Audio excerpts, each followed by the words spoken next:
আজকে পুলিশ প্রশাসন, RAB, cobra, চিতা, যত সেক্টর আল্লাহর এই জমিনের মধ্যে সরকার প্রধান আমাদের সেফটির জন্য রেখেছে। তবে বলতে চাই, সবাই আমাদের জন্য আত্মসুরক্ষা, আমাদেরকে সুরক্ষা দিবে, কিন্তু কেন জানি আজকে আমরা সুরক্ষা পাচ্ছি না। কথা বলেন ঠিক না বেঠিক? আমরা যার কাছে যাব আত্মরক্ষার জন্য, তারাই আমাদের আত্মঘাতী বোমা হামলার মতো আমাদেরকে গপ করে ফেলতেছে। কথা বলেন ঠিক কিনা? আজকে আমরা যাব কোথায়?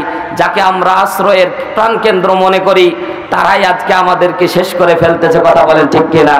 বাংলাদেশের মধ্যে ভাই, কেউ রাজনীতির কথা নিয়েন না, বোঝানোর জন্য বলতেছি, আমাদের প্রত্যেকটা রাজনৈতিক দলের নেতার প্রধান উদ্দেশ্য হচ্ছে জনগণকে খুশি করা, জনগণের উপকার করা। কথা ঠিক না বেঠিক? জোরে বলেন, কথা ঠিক না বেঠিক? সব নেতা মন্ত্রীর প্রধান দায়িত্ব হচ্ছে জনগণের সেবা করবে, এবং তারা ওইটাই বলে। কথা বলেন ঠিক কিনা? কিন্তু পরক্ষণে আমরা তা, জোরে বলেন, আপনারা পাই আমরা? ভাই, দল তৈরি হল, জাতীয়তাবাদী দল বিএনপি তৈরি হল, উদ্দেশ্য ছিল জনগণের শান্তি রক্ষা করার জন্য। 4 দল, 14 দল, 20 দল, 18 দল, যত দল তৈরি হয়েছে, মূল মাকসাদ একটা, উদ্দেশ্য ছিল জনগণকে শান্তি দেওয়া। কথা বলেন ঠিক কিনা? সম্মানিত ভাইয়ারা আমার, দুর্নীতি কমানোর জন্য আমরা কোন সেক্টরে যখন শান্তি পাচ্ছি না, দুর্নীতি কমানোর জন্য বুদ্ধি খাটায় আমরা দুর্নীতি দমন কমিশন তৈরি করলাম। বুঝে থাকলে জবাব দিবেন মুসলমান। আমরা দুর্নীতি কমানোর জন্য দুর্নীতি দমন কমিশন দুদক তৈরি করলাম, কিন্তু সময়ের ব্যবধানে খেয়াল করে দেখেছি ওই বড় চেয়ারের মধ্যে বসে ওই বেশি দুর্নীতি করতেছে। কথা জোরে বলে ঠিক না বেঠিক? দুর্নীতি দমন কমিশন তৈরি করলাম, দুদক তৈরি করলাম, কিন্তু খেয়াল করে দেখলাম না রে ভাই, শান্তি তালাশ করতে করতে আমরা মরিয়া হয়ে গেলাম, কোথাও শান্তি পাওয়া যায় না। আমার আল্লাহ রাব্বুল আলামিন বলছে, বান্দারা, দুনিয়ার কোথাও শান্তি না পাওয়া গেলে কোরআনের কাছে যদি মাথাটা নত করতে পারো, আমি আল্লাহ গ্যারান্টি দিচ্ছি তোমরা শান্তি পাবা। ধরে বলেন সুবহানাল্লাহ। আল্লাহ রাব্বুল আলামিন বলছেন, লিতুখরিজান নাসা মিনাল যুলুমাতি ইলান নূর। হয় না মুসলমানের মতো আওয়াজ তুলে বলেন আল্লাহু আকবার। আরো জোরে বলতে হবে আল্লাহু আকবার।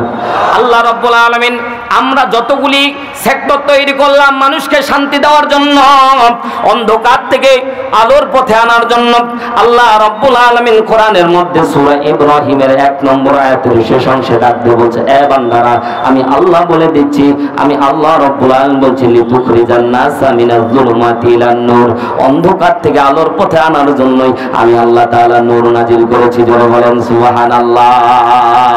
তার মানে যতদিন পর্যন্ত আমরা কোরআনের কাছে মাথা নত করব না, ততদিন পর্যন্ত আমরা শান্তির ঠিকানা খুঁজে পাবো না। জোরে বলেন ঠিক কিনা?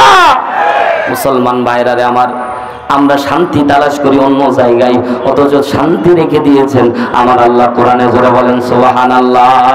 আল্লাহ রাব্বুল আলামিন বলেন, ওয়া নুনাজ্জিলু মিনাল কুরআনি মা হুয়া শিফাআ ওয়া রাহমাতুল লিল মুমিনিন।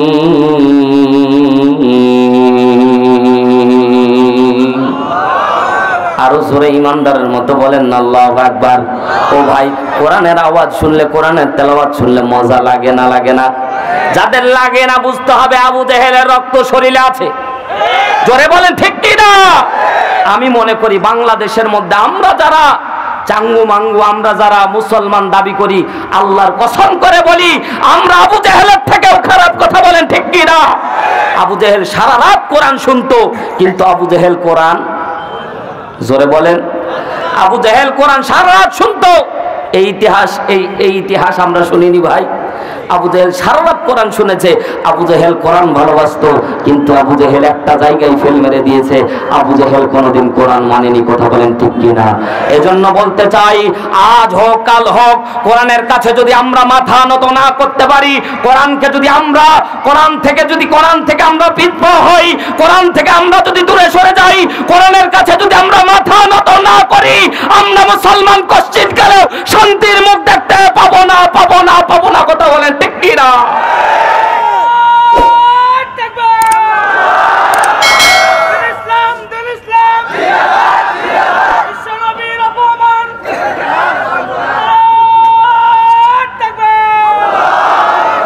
অনেক ভাই চুপ করে আছেন, তাকবীর দেওয়া তো নফল নাকি বলেন? যখন তাগতি শক্তি মাথা চারা দিয়ে উঠে তখন মুমিনের জন্য তাকবীর দেওয়া ফরজ ঘোষণা করেছেন কে? জোরে বলবেন কে? আল্লাহ বলছে ইয়া আইয়ুহাল মুদ্দাসসির কুম ফানজির ওয়া রাব্বাকা ফাকাব্বির। হাবিব চাদর খুলে ফেলেন, তাকবীর দেন, এমনিতেই গরম লাগবে। এজন্য মুমিন মর্দে মুজাহিদের মতো একবার তাকবীর দেওয়া লাগবে। রাজি আছি তো ইনশাআল্লাহ? রাজি আছি তো ইনশাআল্লাহ? ভাইরা, ভিতরে অনেক জায়গা আছে ভাই, এটা সার্কাস খেলা হচ্ছে না, চেরাডাঙ্গের মেলা সার্কাস হচ্ছে না ভাই, হয় না? ভাঙে গেছে, যাই হোক হয়েছিল তো, আশেপাশে মেলা লাগে না ভাই, তো সার্কাসে মানুষ দাঁড়ায় থাকে, কিন্তু এটা তো সার্কাস চলতেছে না, বসার জায়গা আছে, হয় বসেন নাহলে বাড়ি চলে যান। কথা বলেন ঠিক কিনা? একটা তাকবীর দিয়ে আমরা আলোচ্য বিষয়ের দিকে চলে যাব। ও ভাই, বর্তমান সময়ে মুসলমানের এক দেওয়ার জন্য আমেরিকা বোম পাঠাচ্ছে। কথা বলেন ঠিক কিনা? গতকালকের রিপোর্ট, অসংখ্য বোমা তারাই গাজা উপত্যকায় পাঠিয়ে দিয়ে আমার নিরপরাধ ফিলিস্তিনি মুসলমানদেরকে মার দেওয়ার জন্য, আমার ফিলিস্তিনি মুসলমানদেরকে হত্যা করার জন্য তারা বোম পাঠায়। আর আমরা মুসলমান তাদের পক্ষে একটা স্লোগান দিতে পারি না। বলতে চাই, যারা আল্লাহ রাসূলের অপমানে, যারা ফিলিস্তিনের মুসলমানের পক্ষে একটা স্লোগান দিতে পারেন না, কিয়ামতের দিন হিসাবের কাঠগড়ায় জবাব দেওয়া লাগবে। কথা বলেন ঠিক কিনা?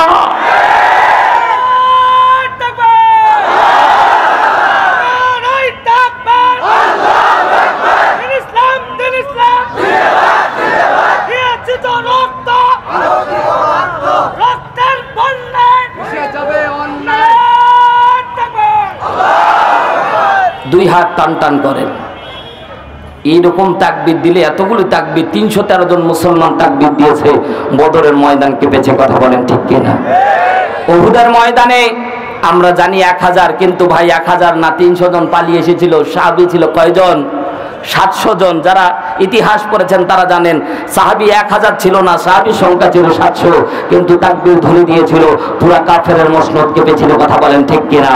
আর আমরা এতগুলি মানুষ তাকবীর দিচ্ছি, শয়তান আমবাড়ি পর্যন্ত যাইতে পারে না, আবার রিটার্ন ব্যাক করতেছে। কথা বলেন না কেন ভাই? যদি ব্যাক না করবে, ও ভাই এটা তো মেলা না রে ভাই। আমার দুঃখ লাগে একটা, যে মুসলমানের তাফসির মাহফিলে চরকির আয়োজন কেন হবে রে ভাই? কথা বলেন না কেন? মুসলমান যদি ইমানি শক্তি থাকতো ভেঙে দেওয়ার দরকার ছিল। এটা তাফসির মাহফিলের তো খেলা রঙ্গমঞ্চ না রে ভাই। এমনি দোকান থাকবে, এগুলো স্বাভাবিক, তাদের রিজিকে আমরা হানা দেব না, মানুষের প্রয়োজন মেটানোর জন্য দোকান থাকবে, কিন্তু তাই বলে চরকি দিয়ে মুসলমানদের এই মেলায় পরিণত করা যাবে না। এটা তাফসির মাহফিল। এখান থেকে আমরা ইমানের দীপ্ত শপথ নিয়ে আমরা বাইরে যাই, এখান থেকে দীপ্ত শপথ দিয়ে আমরা কোরআনের পক্ষে স্লোগান দিয়ে কোরআনের পক্ষে সারাটা জীবন কাটানোর নিয়াত করি। এটা রঙ্গমঞ্চ না। কথা বলেন ঠিক কিনা? মুসলমান ভাইরা রে আমার, এজন্য শুরুতে ইমানদারের মতো একটা তাকবীর দেওয়া লাগবে, যাতে শয়তান অন্তত এইদিকে দিনাজপুর, এইদিকে ফুলবাড়ি, বলা একটু খেকত দেন, দেন সবাইরে দেওয়া লাগবে। দেখবেন কোনটা তাকবীর দেয় না, বুঝতে হবে ও মুনাফিক। আশেপাশে খেয়াল করে দেখবেন, দেখলে বোঝা যাবে। ও ভাই ডাইরেক্ট তো বলা যায় না, মাঝে মাঝে মিস কল দিব, মিস কল দিলে তো বোঝা যাবে কোন সিম থেকে কল আসছে। ডাইরেক্ট দিলে এখন রিসিভ করে নিচ্ছে, রিসিভ করলে আমরা বিপদে থাকতেছি ভাই, এজন্য মিস কল দিব। লিল্লাহে তাকবীর, হয় নাই, লিল্লাহে তাকবীর, আল কোরআনের আলো, আল হাদিসের আলো, দুনিয়ার মুসলিম, দুনিয়ার মুসলিম, নারে তাকবীর। আল্লাহ কবুল করুন। রাগ করলেন? চলবে না বললেও চলবে ভাই, প্রধান বক্তাটা আসা পর্যন্ত ছাড়তে পারবো, পছন্দ না হলে বসে থাকা লাগবে। কথা কন ঠিক? আল্লাহ কবুল করুন, বলেন আমিন। সম্মানিত ভাইয়ের আমার, সময় এখন খুব খারাপ যাচ্ছে ভাই। আমি যে আয়াতে কারিমা তেলাওয়াত করেছি, ক্রিটিক্যাল একটি আয়াত। আল্লাহ রাব্বুল আলামিন বলছেন, সরল অনুবাদ, আল্লাহ বলছে ইন্নাল্লাযীনা, নিশ্চয়ই যারা কলু বলছে এবং বলবে মুজারের সিগা। আল্লাহ বলছে, আমি আল্লাহ ডাকতে বললাম, হাবিব উম্মতদেরকে জানায়া দেন, যারা আমাকে রব হিসেবে স্বীকার করবে জিজ্ঞাসা করতে চায় আমাদের রবকে। আসতে বলবেন না, মুমিনের মতো জোরে বলেন আমাদের রবকে। আরো জোরে বলতে হবে আমাদের রবকে।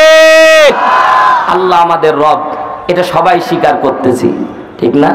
এ পর্যন্ত কোনো সমস্যা আছে ভাই? সমস্যা হবে একটু সামনে। স্বয়ং আরশের মালিক আল্লাহ সুবহানাহু ওয়া তাআলা বলছে, এ বান্দারা, আমি আল্লাহকে রব হিসেবে মানা এত সহজ না। কে বলছেন? তাফসীর ইবনে আশুর আল্লামা আসুর রহমাতুল্লাহ আলাইহি বলেন, এই তাফসীরটা এত ডিটেইলস ভাবে লেখা হয়েছে, মুসলমান একটু গভীর মনোযোগ দেন। আল্লাহ রাসূল সাল্লাল্লাহু আলাইহি ওয়াসাল্লাম সাহাবায়ে-কেরামকে বলছে আমাদের রবকে। সাথে সাথে আমরা সকলে স্বীকার করে নিচ্ছি আমাদের রব যিনি আমাদের আল্লাহ। কথা বলেন ঠিক কি না? মুসলমান ভাইরা আমার গভীর মনোযোগ দেন। তাফসীর থেকে কথা শুনবেন, গাজাখুরি গল্প না। যতক্ষণ কথা শুনবেন কোরআন এবং হাদিস থেকে শোনা লাগবে। ও আল্লাহর গোলামেরা একটু মনোযোগ সহকারে শুনেন। আল্লাহ রাব্বুল আলামিন বলছেন, ইন্নাল্লাযিনা, নিশ্চয়ই যারা কলু বলে, বলছে এবং বলবে রব্বুনা আল্লাহ।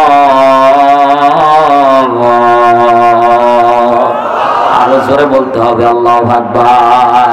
আমার আল্লাহ বলছেন, ইন্নাল্লাযিনা, নিশ্চয়ই যারা, আমরা সবাই স্বীকার করলাম রব্বুনা আল্লাহ, আমরা সবাই স্বীকার করলাম আল্লাহ আমাদের রব। সাথে সাথে আল্লাহ রাব্বুল আলামিন বলছেন, বান্দারা আমাকে রব হিসেবে স্বীকার করবা। এত সহজ না, কিন্তু সহজ না। আমি রব হিসেবে আমাকে মানলে তোমাদের উপর রেস্ট্রিকশন আসবে। কেমন রেস্ট্রিকশন? আল্লাহ সাথে সাথে ডাক দিয়ে বলছে, সুম্মাস্তাকামু। আরো জোরে বলেন আল্লাহু আকবার। ও বান্দারা, মুখ দিয়ে মুনাফিকের মতো বললে চলবে না। মুখে বলতেছো এক কথা আর অন্তরে আরেক কথা, এটাও করা যাবে না। মুখে যা বলতেছো অন্তরে তাই করা লাগবে। কথা বলেন ঠিক কি না? সূরা সফ আয়াত নাম্বার 2 আল্লাহ রাব্বুল আলামিন বলেন, ইয়া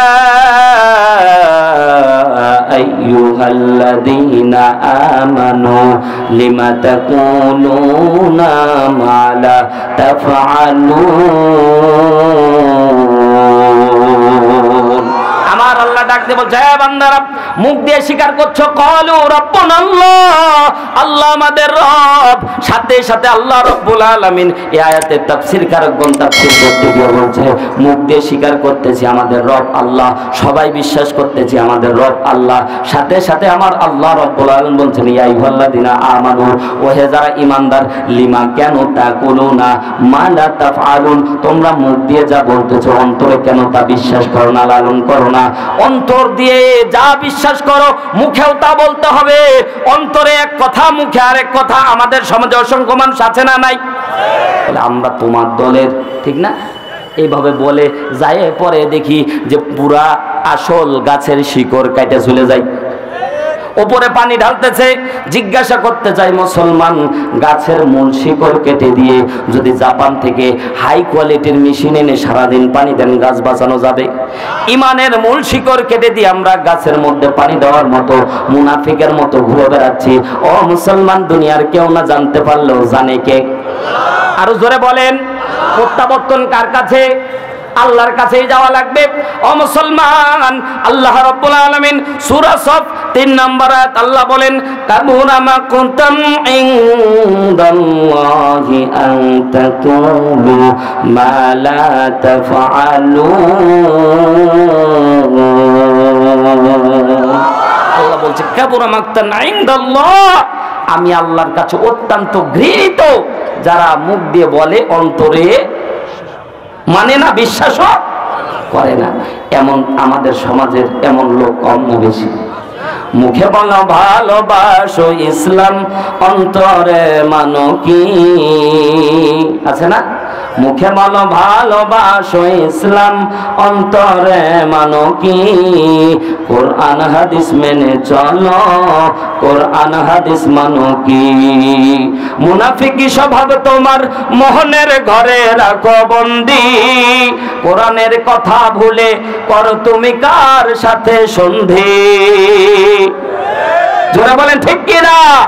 মুনাফিকি স্বভাব তোমার মোহনের ঘরে রাখো বন্দি, কোরআনের কথা ভুলে করো তুমি কার সাথে সন্ধি, জিহাদের কথা বলো মুনাফিকের মতো চলো, বলে না?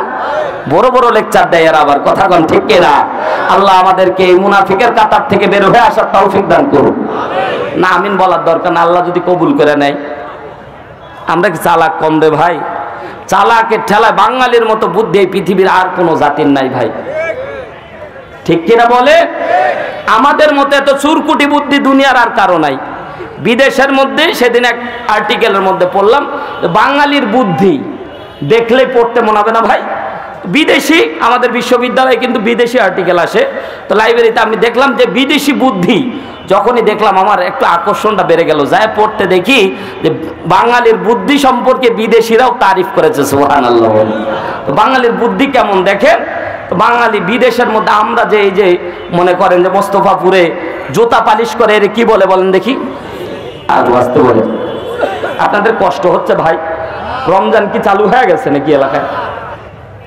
কি জুতা পালিশ করে কে? আরো জোরে বলেন কে? মুচি।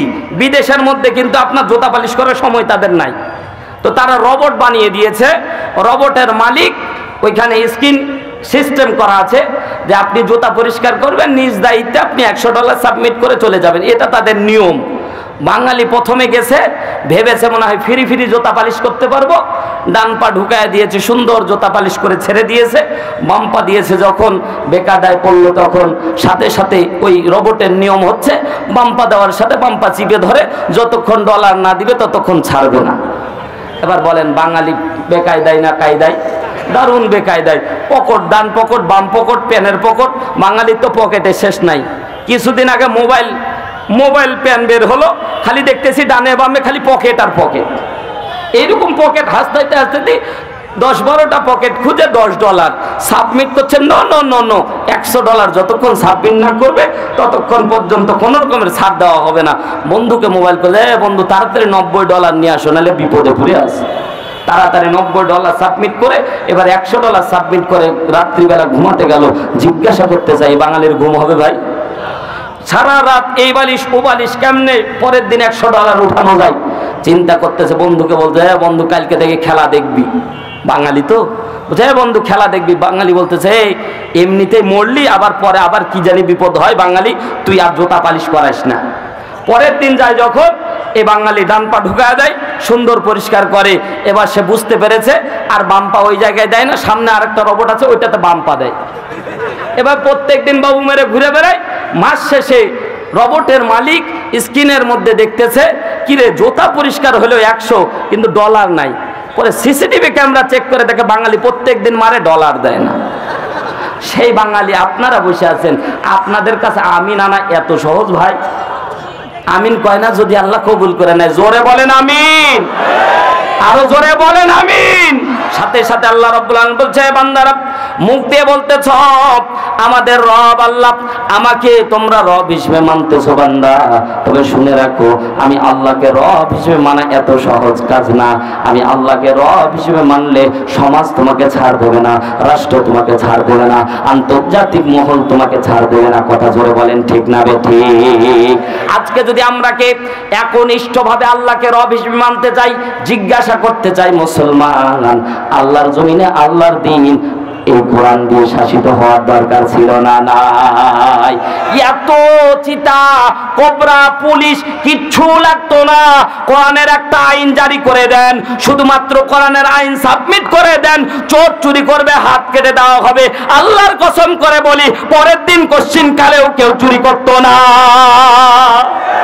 জোরে বলেন ঠিক কি না? একটা আইন, যুবকেরা ধর্ষণ করে আপনি জেনার আইন চালু করে দেন, যারা অবিবাহিত তাদেরকে আপনি 100 দৌড়া মারেন, যারা বিবাহিত কোমর পর্যন্ত পুঁতে তাদেরকে দৌড়া মেরেন, পাথর নিক্ষেপ করে মেরে ফেলেন। একটা আইন যদি এই মোস্তফাপুরের কাউকে যদি কোমর পর্যন্ত গেড়ে দিয়ে যদি কাউকে মারা হতো, আল্লাহর কসম করে বলি বর্তমান সময়ের যুবকদের স্বপ্ন দোষ পর্যন্ত বন্ধ হয়ে যেত। কথা বলেন ঠিক কি না? দুনিয়া দুনিয়ার সব কিছু মানতে চাই, কিন্তু কোরআনের আইন বাংলার জমিনে চাই, এটা বলতে গেলে তখন দোষ হয়ে যায়। কথা বলে ঠিক কি না? ও ভাই, এত কিছুই তো লাগতো না, আল্লাহ কোরআনে সব দিয়েছে কি দেয়নি? আসতে বলেন। মুনাফিকের মতো চুপ করে থাকলে তো চলবে না। কথা বলেন না কেন মুসলমান? আল্লাহ কোরআনের মধ্যে সব দিয়েছে কি দেয়নি? আল্লাহ সব কিছু ডিটেলস ভাবে দিয়েছে, একবার ব্যক্তি জীবন থেকে শুরু করে পার্লামেন্ট পর্যন্ত কেমনে শাসিত হয় এটা শুধু দেয়নি, আল্লাহ প্র্যাকটিক্যাল দেখিয়েও গেছে। কথা বলেন ঠিক কিনা?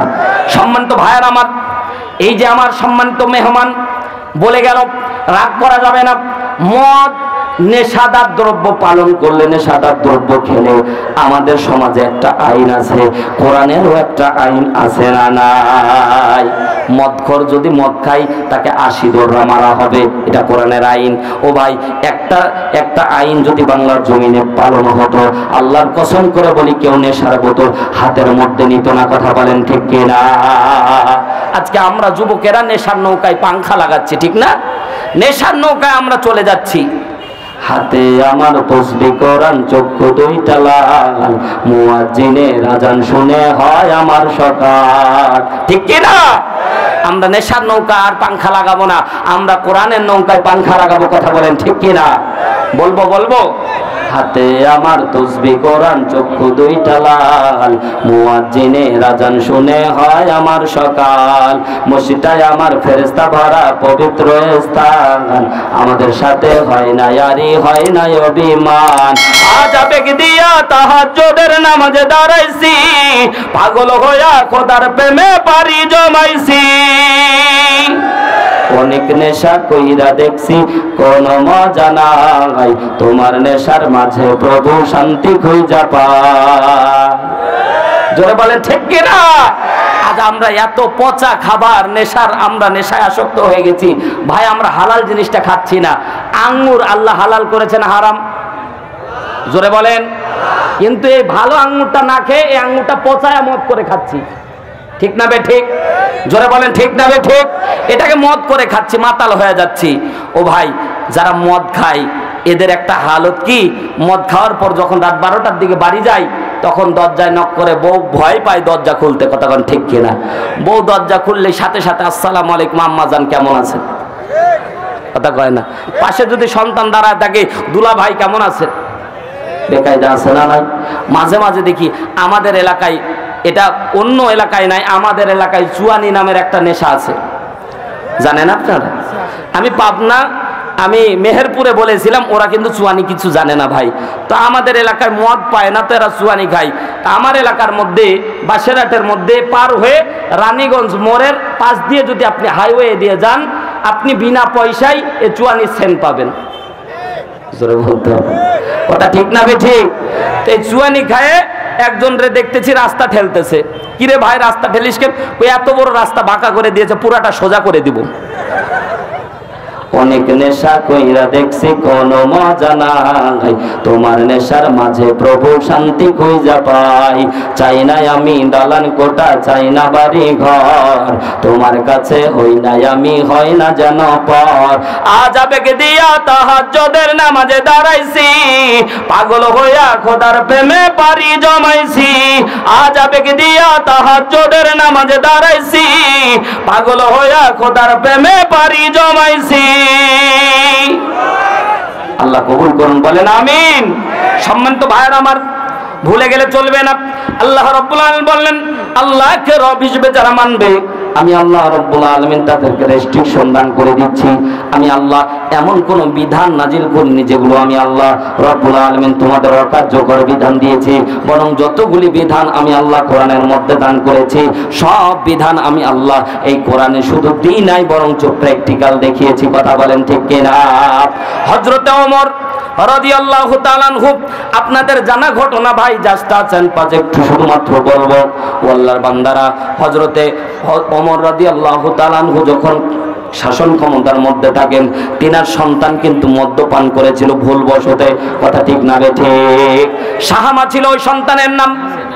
ওই সন্তান যখন মদপান করে, রাষ্ট্রপ্রধান প্রেসিডেন্টের পদে হযরত ওমর রাদিয়াল্লাহু তাআলা আনহু। বিচার কাস্টের মধ্যে যারা আছে তারা ভয় পেয়ে গেল, এটা প্রেসিডেন্টের ছেলে। বলেন দেখি, আমাদের দেশের ছোটখাটো নেতার ছেলে মেয়েকেই তো পুলিশ প্রশাসন ধরতে পারে না, আর হাই লেভেলের প্রশাসনিক কোনো নেতার কোনো যদি সন্তান হয় তাহলে তো দূরের কথা। কথা বলেন ঠিক কিনা? কেউ রাগ করা চলবে না ভাই, বাস্তবতার কথা বলতেছি। মুসলমান ভাইরা আমার গভীর মনোযোগ দেন। আমাদের দেশের নেতারা যদি কোনো অপরাধ করে ভাই, এই দেশের আইনে কিন্তু তারা 7 গুণ মাপ পেয়ে যায়। কিন্তু হযরত ওমরের দরবারে এরকম কোনো বিধান নাজিল নাই। হযরত ওমর রাদিয়াল্লাহু তাআলা আনহু নিজের সন্তান যখন দেখতে পেলেন নিজের সন্তান অপরাধ করে ফেলেছে, কোরআনের আইন অনুযায়ী শাসন করতে গিয়ে 80টা দররা মারা লাগবে। সাথে সাথে বিচার কাস্টের মধ্যে যারা ছিল ভয় ভয় পাচ্ছে। সাথে সাথে হযরত ওমর রাদিয়াল্লাহু তাআলা আনহু সভাসদের মধ্যে শূরা বৈঠকের সদস্যবৃন্দর মাঝে যে ব্যক্তি শাস্তি দিবে ওর থেকে চাবুকটা হাতের মধ্যে কেড়ে নিয়ে হযরত ওমর রাদিয়াল্লাহু তাআলা আনহু নিজ হাতে সন্তানকে দররা মারা শুরু করে দিল।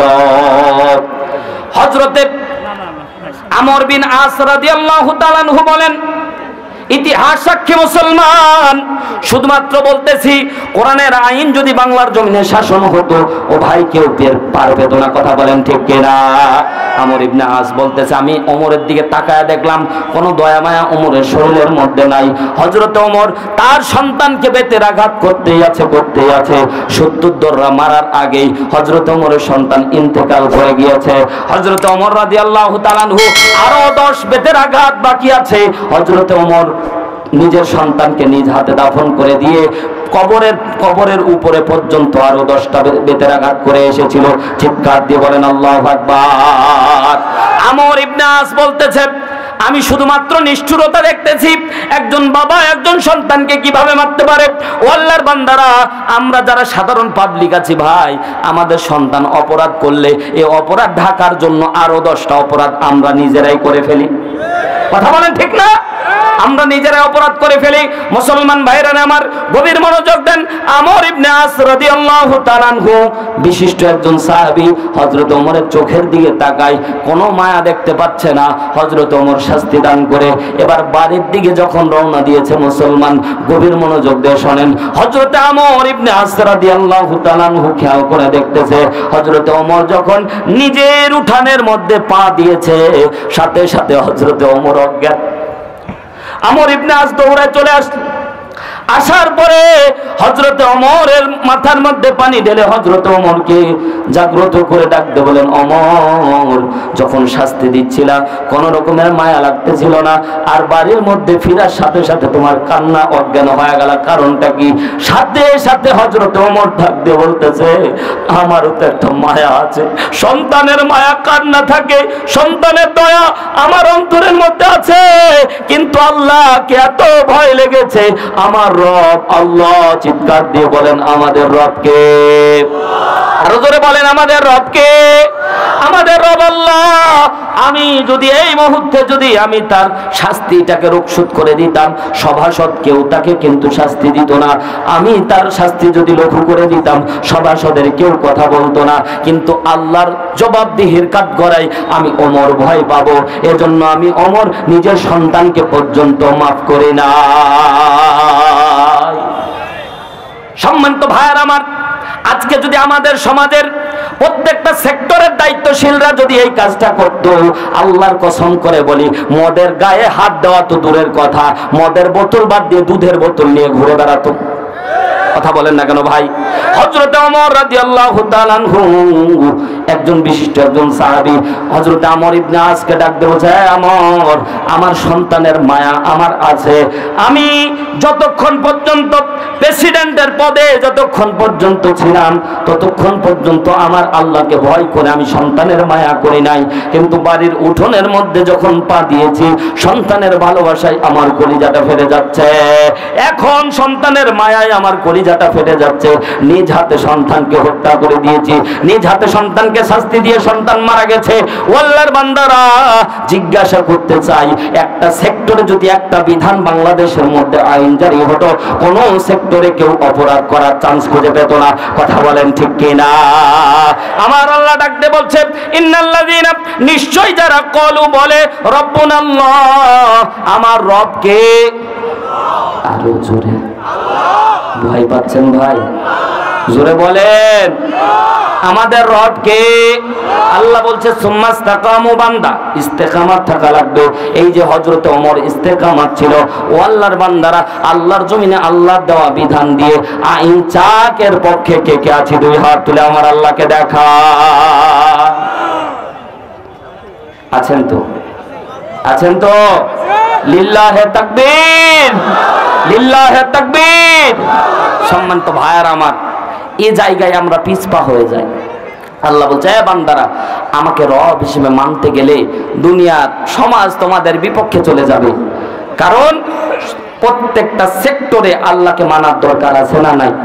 শুধু রব হিসেবে আমরা রিজিক দাতা আল্লাহকে মানি, রব হিসেবে আমরা আল্লাহ রাব্বুল আলামিনকে সৃষ্টিকর্তা মানি, কিন্তু আল্লাহর জমিনে আল্লাহর দ্বীন বাস্তবায়ন হোক, এই পক্ষে আমরা থাকতে চাই না। কথা বলেন ঠিক কি না? আমরা অধিকাংশ মানুষ এই পক্ষে থাকতে চাই না।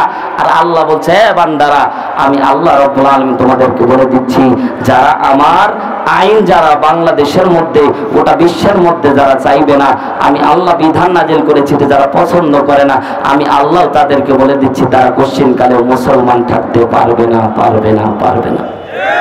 বলছে কে? আরো জোরে বলেন কে? দলিল নিয়ে যান। সূরা মাইদা 44 নম্বর আয়াত, শেষ অংশে আল্লাহ রাব্বুল আলামিন ডাক দিয়ে বলছেন, ওয়া মান লাম ইয়াহকুম বিমা আনজালাল্লাহ ফাউলাইকা হুমুল কাফিরুন।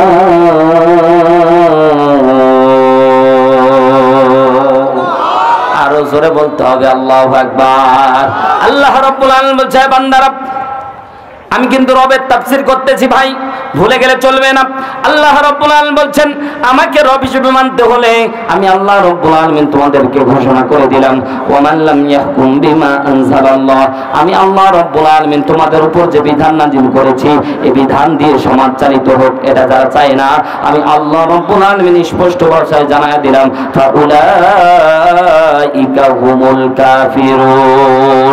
নামাজ পড়বে নামাজি, হজ করবে হাজি, রোজাদার রোজাদার, যাকাত দিবে, ও আল্লাহর বান্দারা সব কিছু করবে, কিন্তু আল্লাহর জমিনে আল্লাহর দ্বীন বাস্তবায়ন হোক, এর পক্ষে যারা থাকবে না, আমার আল্লাহ রাব্বুল আলামিন বলছেন, ফাউলাইকা হুমুল কাফিরুন। আরো জোরে বলতে হবে আল্লাহু আকবার। আমার আল্লাহর ভাষায় এরা হচ্ছে নির্ভেজাল কাফের। সম্মানিত ভাইরা আমার, সুম্মাস্তাকামু, খেয়াল করেন, আল্লাহ বলছে, বান্দারা, আমি আল্লাহকে রব হিসেবে মানার পরে তোমার উপর নির্যাতন আসবে, জুলুম আসবে, এ বান্দারা, তোমাদেরকে কিন্তু টিকে থাকা লাগবে। মানুষ মৃত্যুর সময় মানুষ কিন্তু একটা জিনিস মনে রাখা লাগবে, মুসলমান। আল্লাহ রাব্বুল আলামিন বলছেন, হে বান্দারা, আমাকে রব হিসেবে মানার পরে তোমাদের উপর যখন জুলুম নির্যাতন আসবে, তোমরা আমাকে রব হিসেবে মানার পরে তোমাদের উপর স্টিমরোলার চলবে, তোমাদের উপর নির্যাতন চলবে, হামলা চলবে, মামলা চলবে।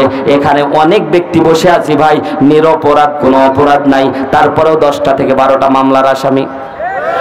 কথায় আসতে বলেন, এখনো কেউ কোনো অপরাধ করে না, শুধুমাত্র অপরাধ অন্য একদিকে ভাই। এজন্য নিরপরাধ মানুষগুলি রাত্রিবেলা পর্যন্ত ঘুমাতে পারে না। আল্লাহ বলছে, বান্দারা ঘুমাতে পারো না। আল্লাহ বলছে, বান্দারা সুম্মাস্তাকামু, এই যে আমাকে রব হিসেবে মানতে গিয়ে তোমাদের উপর জুলুম আসতেছে, নির্যাতন আসতেছে, এরপরেও যদি তোমরা টিকে থাকতে পারো, ও বান্দারা, আমি আল্লাহ তোমাদের জন্য একটা উপহার দান করে দিচ্ছি। জোরে বলেন সুবহানাল্লাহ।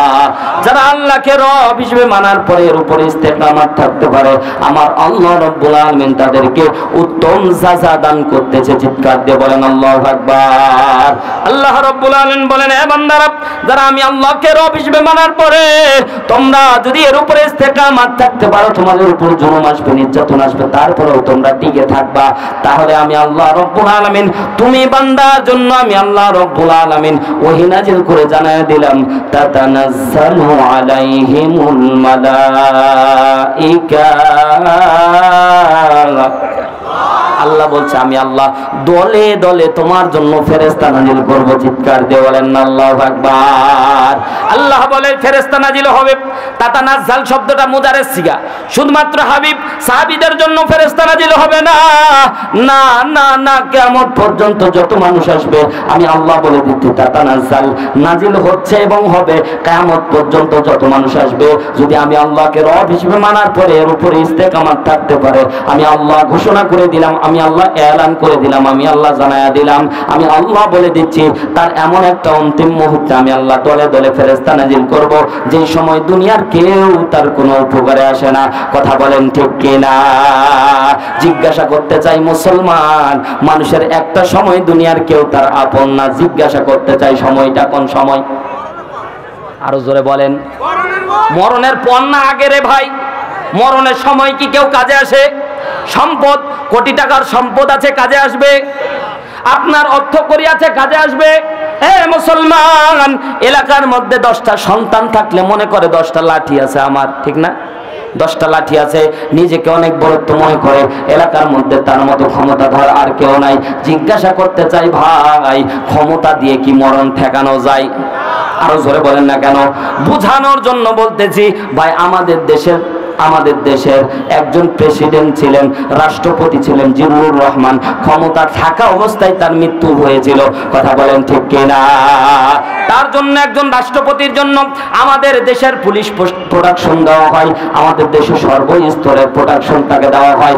দুনিয়ার সব প্রোটেকশন থাকলেও আমার আল্লাহ যেদিন মৃত্যু লিখে রেখেছে সেই দিনেই তার মৃত্যু হবে, আগ পিছ হওয়ার কোনো সম্ভাবনা নাই। কথা বলেন ঠিক কিনা? মরতেই হবে যখন শাহাদাতি মরণ দিও আমাকে।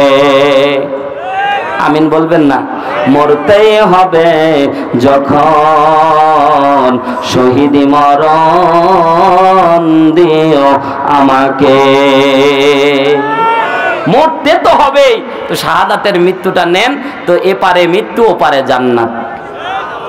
এপারে মৃত্যু, সুবহানাল্লাহ বলেন। আল্লাহ বলছে বান্দারা, আমি আল্লাহ রাব্বুল আলামিন বলছেন, তাতানাজ্জালু আলাইহিমুল মালাইকা। দুনিয়ার সম্পদ যখন তোমার কাজে আসবে না, দুনিয়ার অর্থ করে যখন তোমার কাজে আসবে না, দুনিয়ার ক্ষমতা যখন তোমার কাজে আসবে না, আমি ওই সময়ে ফেরেশতা নাজিল করব। যে সময় মানুষ একেবারে অসহায় হয়ে যায়, ফেরেশতারা নাজিল হয়ে কি করবে? আঙ্গুল চুষবে, বলে না না না। আল্লাহ রাব্বুল আলামিন ডাক দিয়ে বলে, আল্লাহ তাখাফ।